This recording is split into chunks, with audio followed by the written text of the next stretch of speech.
সবকিছু মনে হলে হসপিটালে ছুটে আছে স্বস্তিক। হ্যাঁ বন্ধুরা, এমনটাই দেখা যাবে। বিস্তারিত জানতে ভিডিওটি না টেনে সম্পূর্ণ দেখতে থাকুন। গল্পের শুরুতেই দেখা যায় গীতাকে হসপিটালে ভর্তি করা হলে ডক্টর মেহেককে বলতে থাকে, এসব কিভাবে হলো? ওনার তো এখনও ডেলিভারির অনেক সময় আছে, তবে এভাবে উনি অসুস্থ হয়ে পড়লেন কিভাবে? তখন মেহেক বলতে থাকে, আসলে ওনাকে কয়টা গুন্ডা অ্যাটাক করেছিল, ওনাদের সঙ্গে ফাইট করতে গিয়ে ওনার এই অবস্থা হয়েছে। তখন গীতা বলতে থাকে, আচ্ছা আমি কি সুস্থ হব না? আমার সন্তানের তো কিছু হবে না বলুন? আমার সন্তান তো সুস্থ থাকবে, এটা এটা আমাকে প্লিজ একটু কনফার্ম করুন। তখন দেখা যায় ডক্টর বলতে থাকে, আমি তো এখন কিছু বলতে পারছি না। এটা ইউএসবি পরীক্ষা করলে তারপরে বোঝা যাবে আপনার সন্তানের এখন কি অবস্থা, ওই বাচ্চাটা কি অবস্থায় আছে। তাছাড়া আমি কিছু বলতে পারবো না। তখন মেহেক বলতে থাকে, তো আপনারা দেরি করছেন কেন?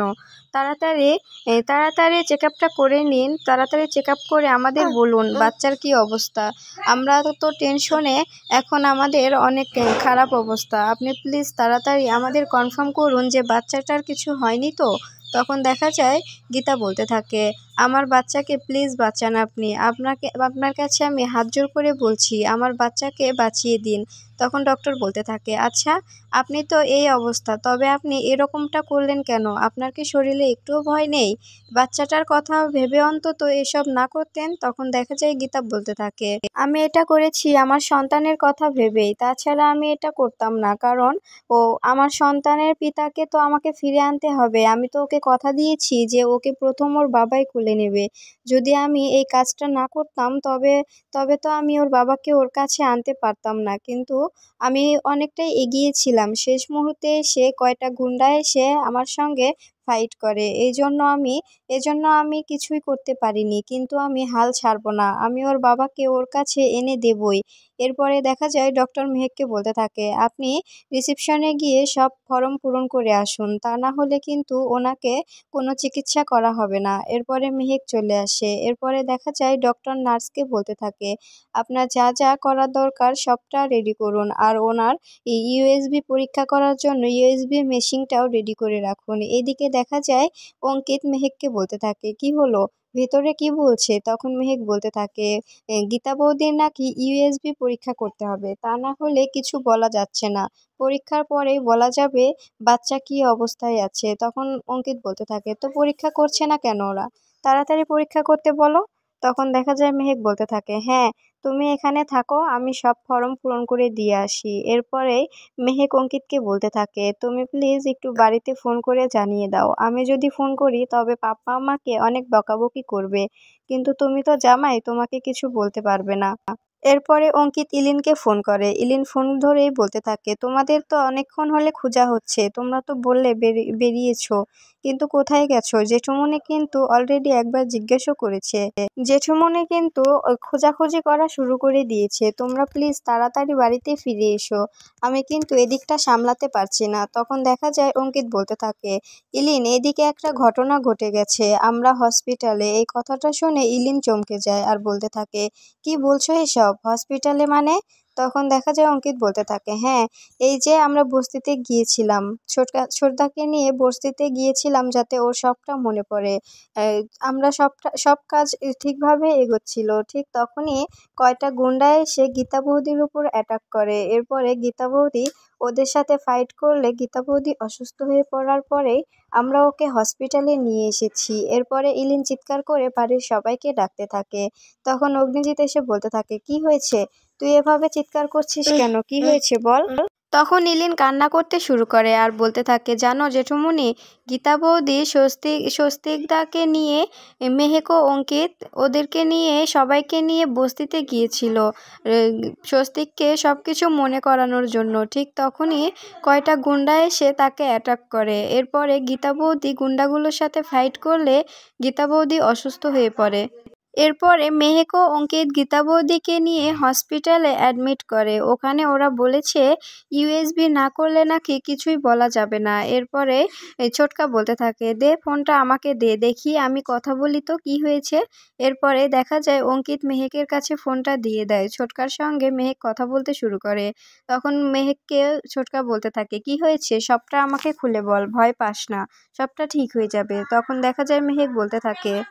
মেহেক বলতে থাকে, জানো ছোটকা, আমরা সবাই আমি, অঙ্কিত, ছোটদাকে নিয়ে বস্তিতে এসেছিলাম। ডক্টর বলেছিল ওকে যদি কোনো পুরনো জায়গায় নিয়ে যাওয়া হয় তবে ওর মাথায় রিয়াক্ট করে ওর কিছু মনে পড়তে পারে।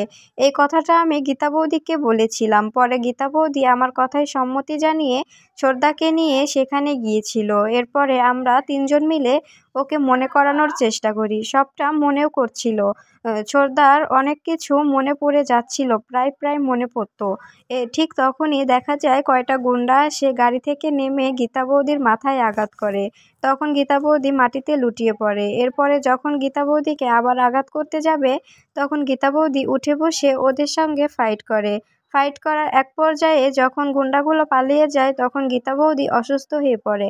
তখন আমি আর অঙ্কিত গীতা বৌদিকে হসপিটালে নিয়ে আসি। এরপরে ডক্টর বলছে যে ইউএসবি না করলে নাকি কিছু বলা যাচ্ছে না, বাচ্চা কী অবস্থায় আছে কিছুই বলতে পারছি না। তখন দেখা যায় ছোটদা বলতে থাকে, তবে তোরা ওখানে থাক, আমরা সবাই আসছি। তখন মেহেক বলতে থাকে, না আপনাদের আসতে হবে না, তোমরা আসার দরকার নেই। যদি তোমাদের এখানে কোনো প্রয়োজন হয় আমি ফোন করে নেব, তখন তোমরা এসো। এখন কোনো প্রয়োজন নেই, এখন আমি আর অঙ্কিত তো এখানে আছি, আমরা সবটা সামলে নেব, তোমরা ওই দিকটা সামলাও।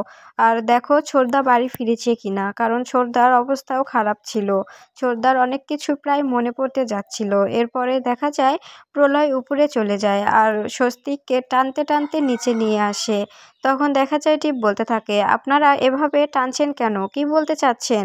তখন দেখা যায় প্রলয় বলতে থাকে, দাদা তুমি ওকে জিজ্ঞাসা করো, ওর ওয়াইফ গীতা হসপিটালে অ্যাডমিট করা, তবে ও বাড়িতে বসে বসে অন্য একটা মেয়ের সঙ্গে কি করছে ওকে জিজ্ঞাসা করো।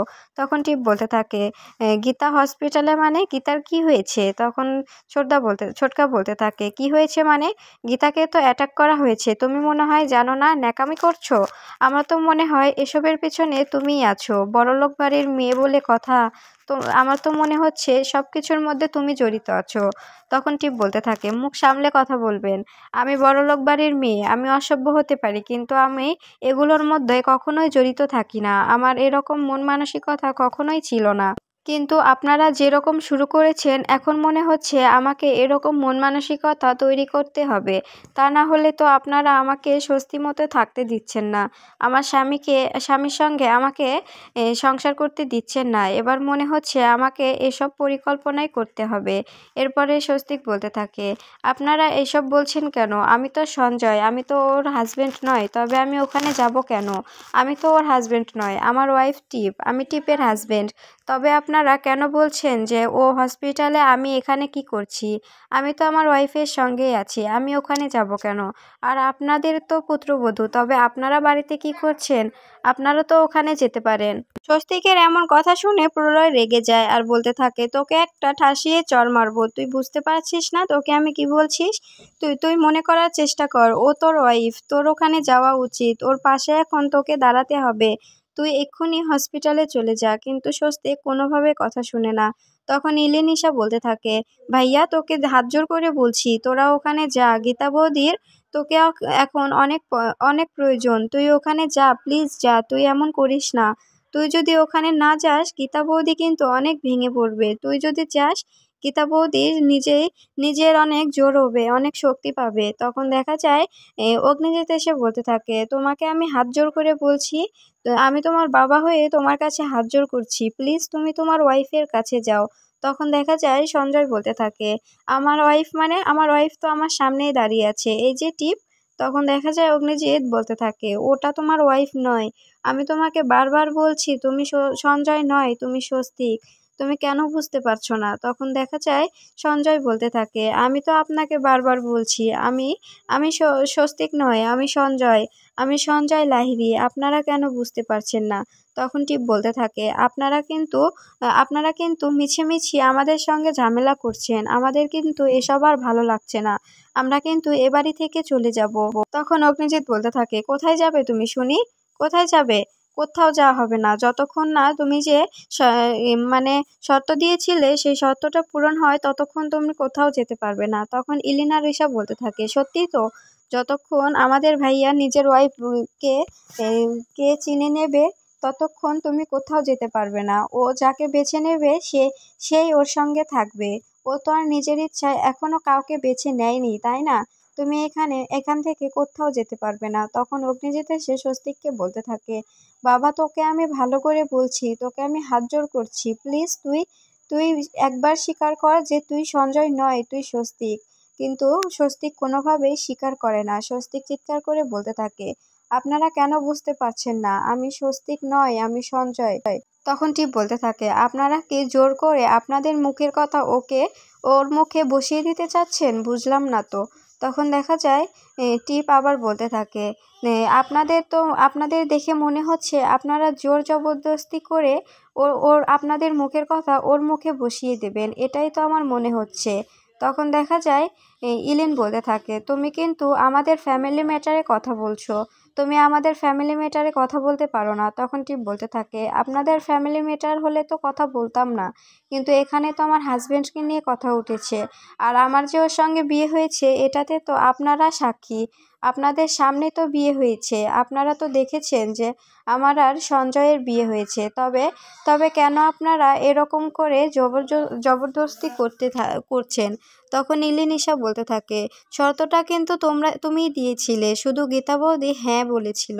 তুমি যদি এখন চাও তুমি এ বাড়ি থেকে বেরিয়ে যাবে, তবে কিন্তু আমরা কোর্টে যেতে বাধ্য হব। কোর্টে গেলে কিন্তু আমরা তুড়ি মেরে সবটা প্রমাণ করে দিতে পারবো যে ওটা সঞ্জয় নয়, ওটা স্বস্তিক। তুমি কিন্তু এটা বুঝতে পারছো না। তখন দেখা যায় প্রলয় এসে স্বস্তিককে বারবার বলতে থাকে, স্বস্তিক তুই একবার মনে করার চেষ্টা কর, আমি তোর ছোটকা, তুই আমার সঙ্গে কত হাসি ঠাট্টা করেছিস, আমি তোকে কত ভালোবাসতাম।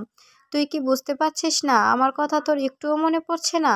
এ বাড়িতে তোকে নিয়ে কত কত আনন্দ হতো, কত কি হতো, তোর কি কিছুই মনে পড়ে না? তখন দেখা যায় ঈশা বলতে থাকে, ওর কি করে কিছু মনে হবে? ওকে তো ওষুধ দিয়ে মেন্টাল বানিয়ে রাখা হয়েছে, ওকে তো সবটা ভুলিয়ে রাখার জন্য ওই যে টিপ দিত ওষুধ খাইয়ে রাখছে। এই কথাটা শুনে চমকে যায় সঞ্জয়। তখন সঞ্জয় বলতে থাকে, কি বলছে টিপ? ওরা কি বলছে? তুমি আমাকে কিসের ওষুধ দাও? সত্যি করে বলো তো, তুমি যে আমাকে ওষুধটা দাও ওটা কিসের ওষুধ? আমি তো নিজেও বলতে পারি না, তুমি আমাকে দাও, আমি শুধু খাই। আসলে বলো তো এটা কিসের ওষুধ? তখন টিপ বলতে থাকে, আপনার কাছে আমি হাত জোড় করে বলছি মিস্টার অগ্নিজিৎ মুখার্জি, আপনার কাছে আমি হাত জোড় করে বলছি, আপনি প্লিজ এসবের থেকে আমাদের মুক্তি দিন। আমাদের আর এসব ভালো লাগছে না। আমাদের বিয়ে হয়েছে, কিন্তু এখন পর্যন্ত আমাদের মধ্যে কোনো বৈবাহিক সম্পর্ক তৈরি হয়নি, শুধুমাত্র আপনাদের কারণে। প্লিজ আপনারা আমাদের একটু শান্তিতে থাকতে দিন।